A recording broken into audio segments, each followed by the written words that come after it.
certainly living in interesting times. As the COVID-19 crisis continues to impact business across the globe, companies are often finding themselves having to send employees home. With mass gatherings cancelled, clients are no longer meeting at the watering holes they once did. The one device that continues to keep us digitally connected is our mobile phone, regardless of the circumstances. As such, social media is a heightened channel for sales and marketing teams to do business. So how are these teams adapting to this new norm? In this original podcast series brought to you by Oktopost, titled Globalization, we'll be exploring some of these items. Today, the 24th of March 2000, it's my pleasure to be joined on this podcast by Chris Skinner. I'm Colin Day, Managing Director of EMEA at Oktopost.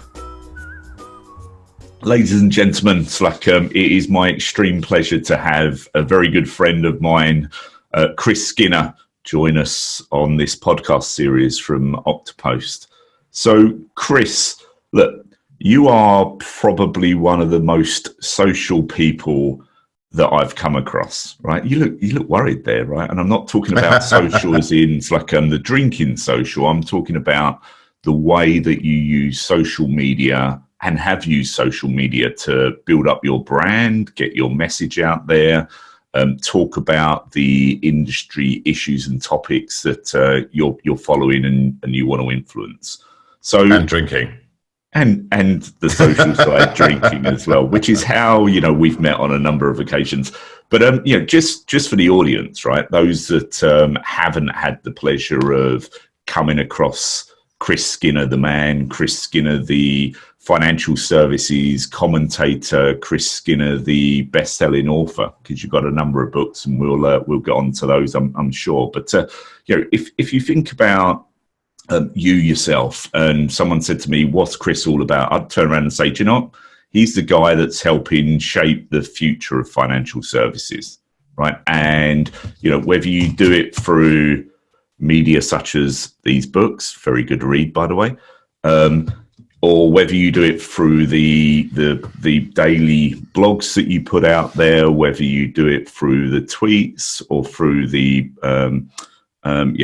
presentations that you do up on stage. I did a little bit of research about you before we came on air, and I noticed that your Twitter account, you've got about 50.8 thousand followers. Right. And just to put that into context, I have nowhere near that. But just to put that into context, a lot of the banks that you talk about and try and influence don't have anywhere near that at all. Right. So if you looked at DBS, for example, 26,000.8 followers.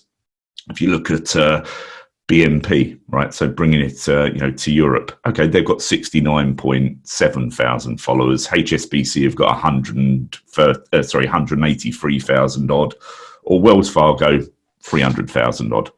But if you look at you as an individual, you as a man, you're one man, and these organisations are tens of thousands of people, and in some instances you've got more. Double. In some instances, you're there or thereabouts, and in other instances, maybe they're 6 times the size. So, what do you put that down to? I mean, it's like what are they doing differently to you, and what are you doing so right? Well, in some ways, it's because banks are antisocial. And so they haven't been using social media effectively. For a long time, I had to educate people in the banks you just named, for example, about what Facebook was, how to engage people on LinkedIn and Twitter. And in many instances, those institutions ban the use of such websites during work time for their employees.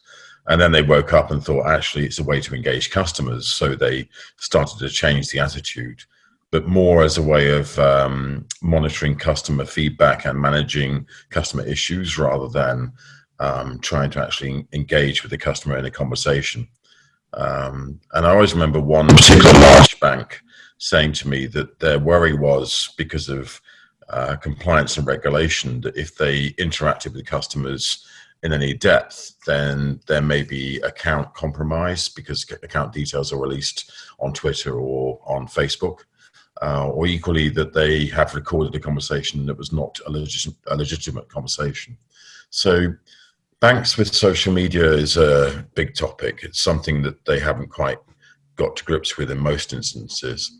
Wells Fargo, who you mentioned, in fact, were one of the first that did get to grips with it. And I always remember, I was just 10 years ago, hosting Tim Collins, who was their head of experiential marketing, in a presentation in London. And one of the things that he was talking about is how they started blogging. And the main reason they started blogging is twofold. One is that it was the celebration of, I think it was 80 years since the San Francisco earthquake, which is a huge problem at the time for California. But the second was that if you Googled Wells Fargo 10 years ago, the number one website that came back was wellsfargosucks.com. And they kind of didn't like that. That's not good PR, right? No, it's not good PR, particularly if you're experiential marketing. So they started blogging, and they got a lot of flack to begin with, a lot of feedback from customers saying, we don't like you, we don't like how you treat us.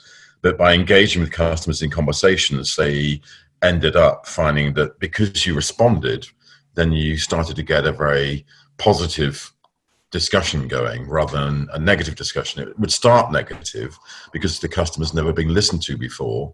Right. And then it would start to become positive because you're actually engaging with the customer and listening to them. And I think that's been the big issue with most banks, that they are frightened of engaging with customers in an online environment and an open, transparent environment.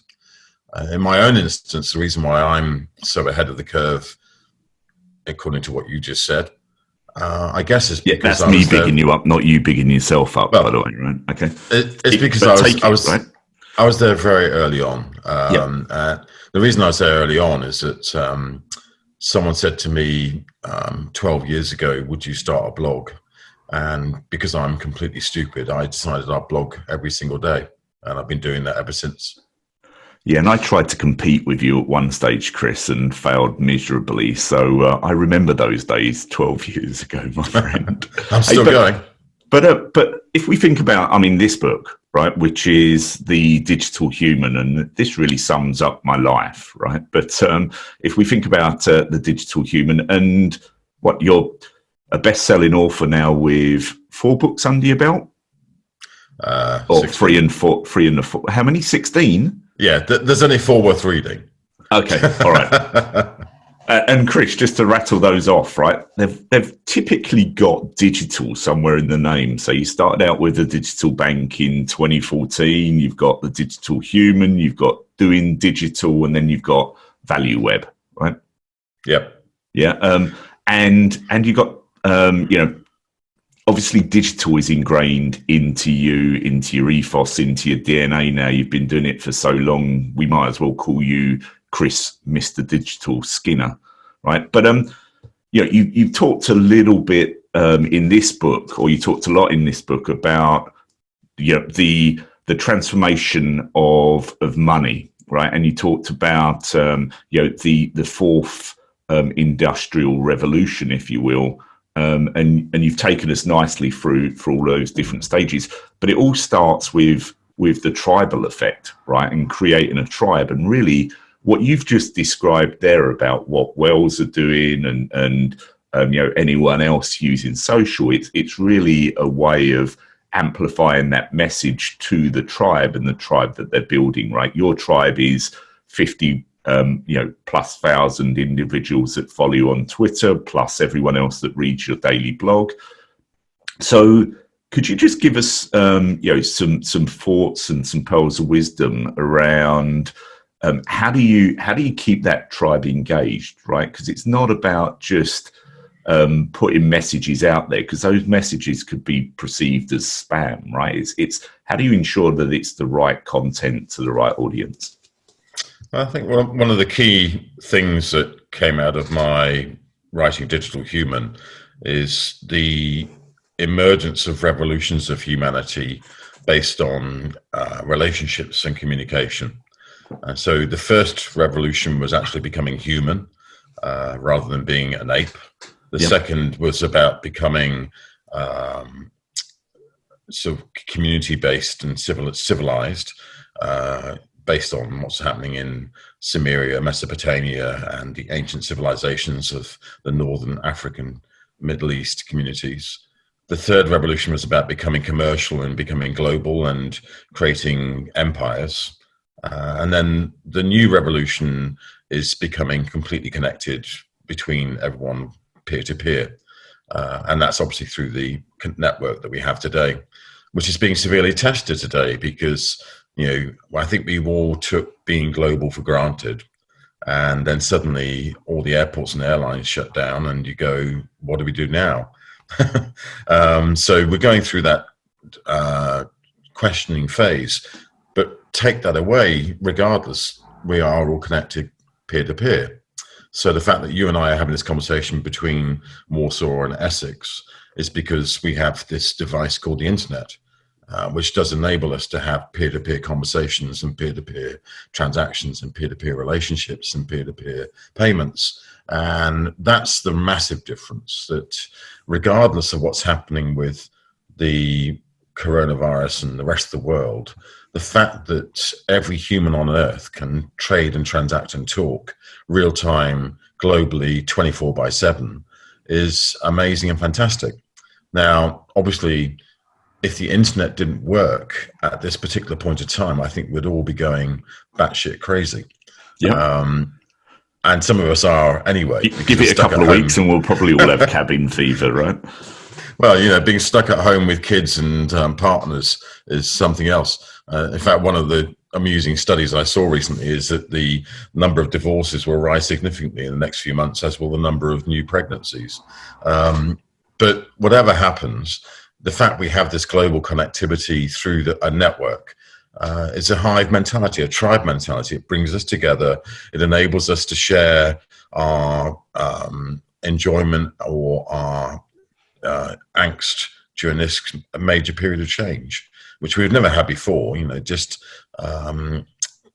10 years ago, we were just starting to get this tribe connectivity globally, but it's only been really in the last 5 years that it's really come into the mainstream.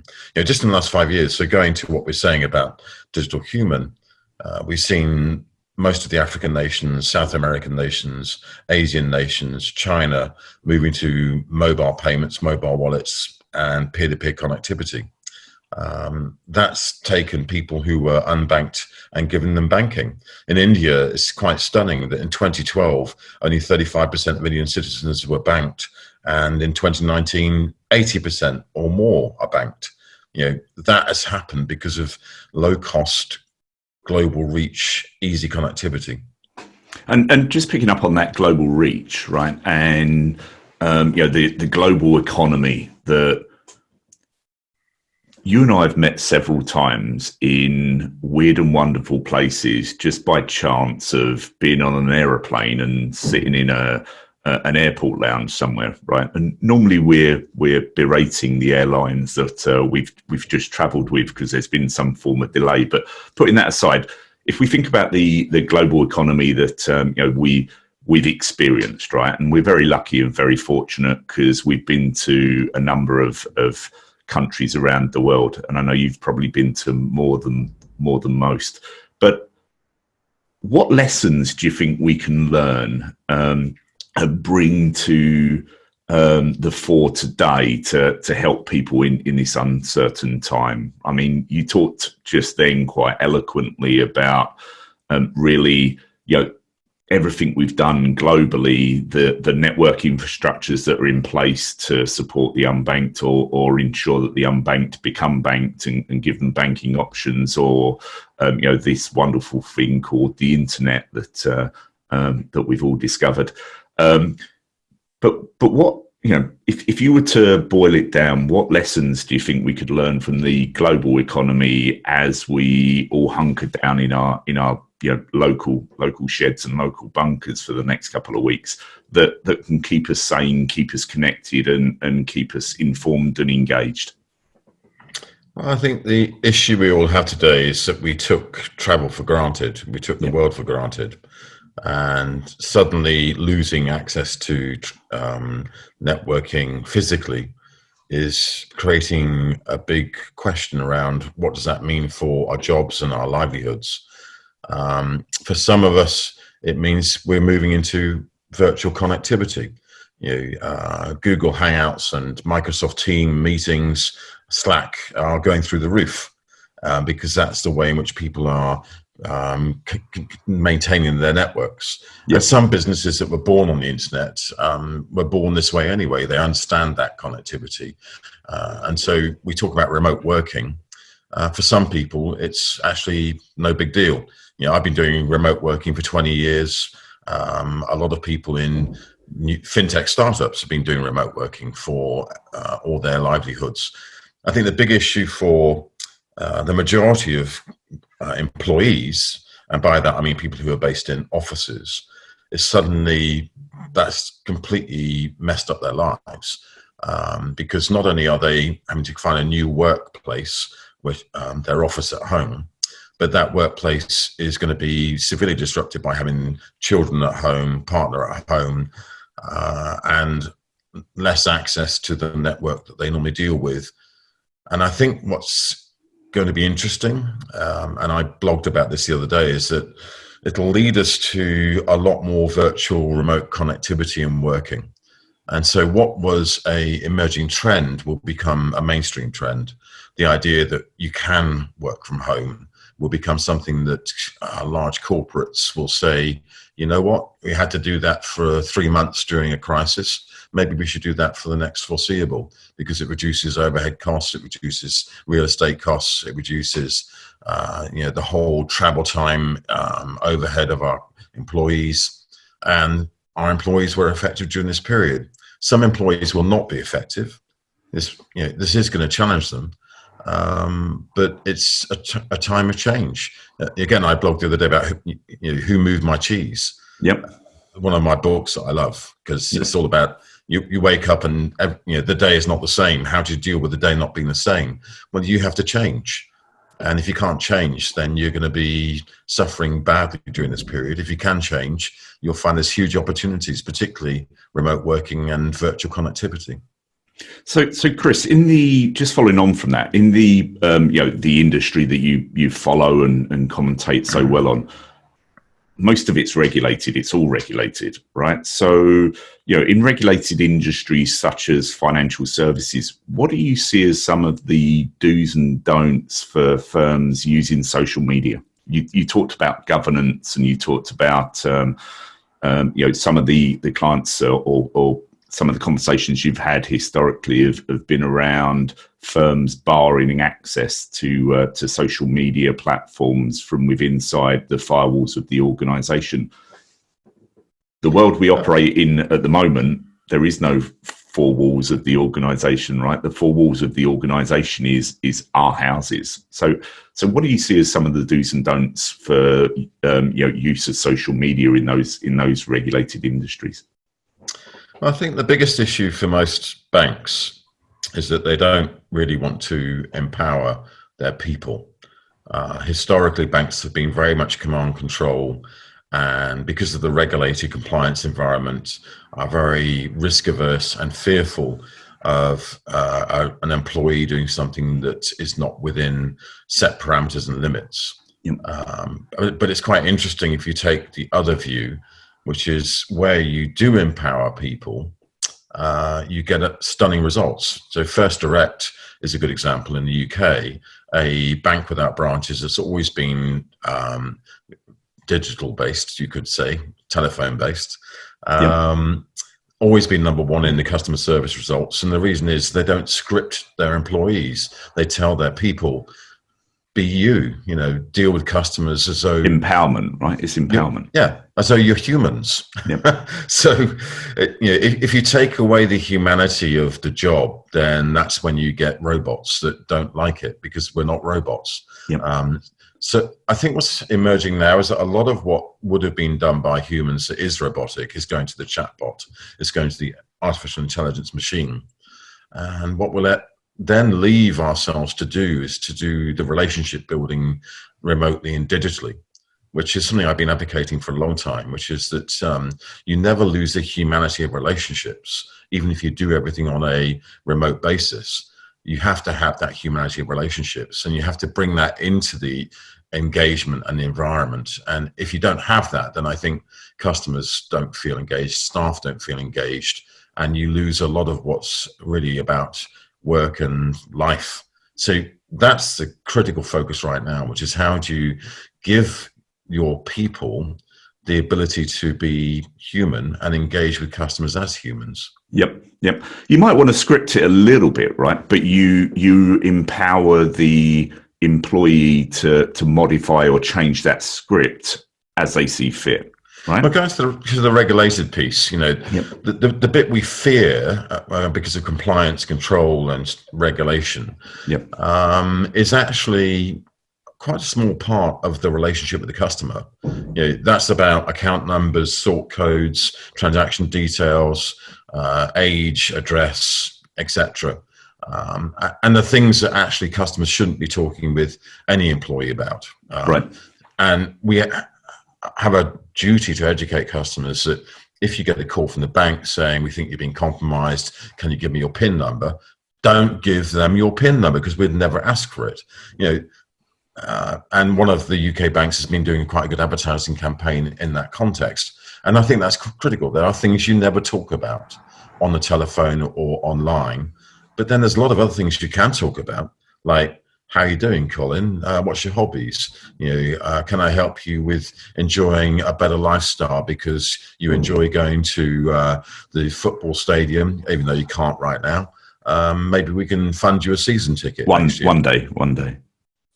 Yeah, but it's stuff like that. It's building a relationship around the things that are nothing to do with what money you're doing then, and account Chris, numbers. What you're doing is you're social selling, right? I mean, you're probably one of the best social sellers that I've come across, right? And you're not doing it overtly. So, there's more to social selling than simply conversations on social networks and jumping into conversations.